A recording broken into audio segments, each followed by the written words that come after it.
অভিষেকের জনসভা নানুর বিধানসভায় পাপুরি গ্রামে।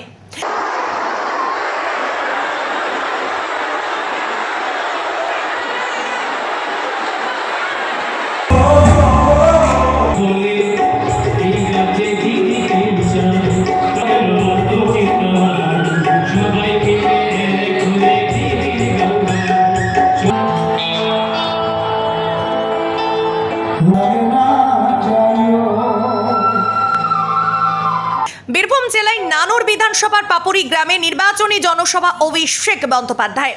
নানুর বিধানসভার অগণিত মানুষ এই জনসভায় উপস্থিত হয়েছিলেন। আজ পাপুরি গ্রাম জনসমুদ্রে পরিণত হয়েছিল। আগামী লোকসভা নির্বাচনে বোলপুর লোকসভা কেন্দ্রের প্রার্থী অসিত মালের সমর্থনে এই নির্বাচনী জনসভা। এই জনসভায় উপস্থিত ছিলেন পশ্চিমবঙ্গের ক্ষুদ্র কুটির শিল্প মন্ত্রী চন্দ্রনাথ সিনহা, ডেপুটি স্পিকার আশিস বন্দ্যোপাধ্যায়, সিউড়ি বিধায়ক বিকাশ রায়চৌধুরী, লাভপুরের বিধায়ক অভিজিৎ সিনহা, নানুরের বিধায়ক বিধানচন্দ্র মাঝি, কেতুগ্রামের বিধায়ক শেখ শাহনাজ, বীরভূম জেলার সভাধিপতি কাজল শেখ সহ অন্যান্য তৃণমূল নেতা নেতৃবৃন্দ। ব্যুরো রিপোর্ট, পিবি বার্তা।